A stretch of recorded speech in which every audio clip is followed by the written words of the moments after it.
Welcome to black board. Sri Lanka में emergency की घोषणा कर दी गई है। जी हाँ, पूरे देश में इमरजेंसी लगा दिया गया है। आज हम वहाँ के ताज़ा अपडेट्स जानेंगे कि क्या क्या घटनाक्रम वहाँ हो रहा है। अगर आप इस लेक्चर का पीडीएफ डाउनलोड करना चाहते हैं तो सिंपली हमारे इस टेलीग्राम चैनल को ज्वाइन कर डाउनलोड कर सकते हैं। इसके अलावा ट्विटर और इंस्टाग्राम पे इन आईडीज़ पे आप मुझे फॉलो भी कर सकते हैं। देखिए हुआ क्या था। 2 दिन पहले न्यूज़ आया था कि श्रीलंका के उस समय के राष्ट्रपति गोटाबाया राजपक्षे देश छोड़कर मालदीव भाग गए हैं। इसके पहले न्यूज़ आया था कि वो किसी आइलैंड पे रह रहे हैं, किसी नेवी हेडक्वार्टर पे रह रहे हैं। लेकिन अब न्यूज़ आ रहा है कि वो ऑफिशियली जो पीएम रानिल विक्रमसिंघे हैं, उनके ऑफिस ने ये क्लियर कर दिया कि वो मालदीव के लिए निकल चुके हैं। जैसे ही ये न्यूज़ आया उसके बाद से लोगों का गुस्सा और भड़क उठा और पूरे राजधानी कोलंबो में लोगों ने जमकर उत्पात मचाया। जैसा कि आप यहाँ देख सकते हैं, ये लोगों का पूरा हुजूम किस तरीके से सड़कों पर उतर चुका है।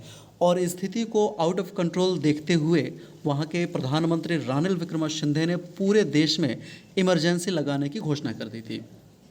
इसके अलावा उन्होंने आईजीपी और इसके अलावा बहुत से दूसरे कमांडोज़ हैं, ट्राई फोर्सेस है, डिफेंस स्टाफ है, इन सब को अपॉइंट कर दिए कैसे भी करके श्रीलंका की वर्तमान स्थिति को संभाली जाए।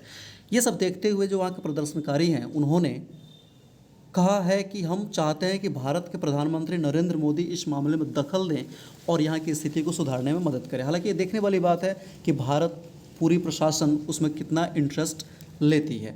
ये भीड़ देख सकते हैं। ऐसी स्थिति में देख के आप समझ चुके होंगे कि वहाँ की स्थिति बहुत ही ज़्यादा ख़राब अभी के समय हो चुकी है। अब देखिए हुआ क्या था।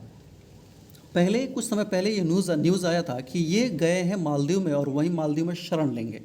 लेकिन कुछ समय बाद से पूरी घटनाक्रम स्पष्ट हो गया और ये बताया गया कि भले ही राजपक्षे एयरपोर्ट पहुंचे थे तो मालदीव के सरकार के प्रतिनिधियों ने अगवानी की थी, वहां पहुंचे थे उनको लेने के लिए।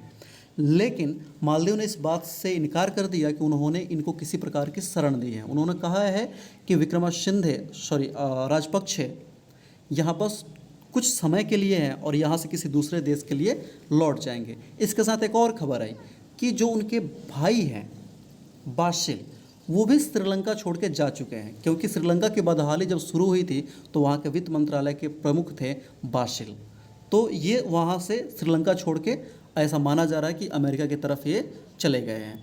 अगर पूरा आप घटनाक्रम को ध्यान से देखिएगा तो देखिए 9 से 10 जुलाई 2022 को प्रदर्शनकारियों ने प्रधानमंत्री रानिल विक्रमसिंघे के घर में आग लगा दी थी और 3 लोग उसमें गिरफ्तार हुए थे। 9 जुलाई को ही राष्ट्रपति भवन पर कब्जा किया गया और राजपक्षे गोटाबाया वहाँ से अपना आवास छोड़ के भाग गए थे। 21 जुलाई 2022 को संसद के नए सत्र और 20 जुलाई को राष्ट्रपति चुनाव का ऐलान किया गया है। 12 जुलाई की यह घटना है कि विपक्षी पार्टी एसजेबी के प्रमुख सजित प्रेमदासा को अंतरिम राष्ट्रपति बनाए जाएंगे।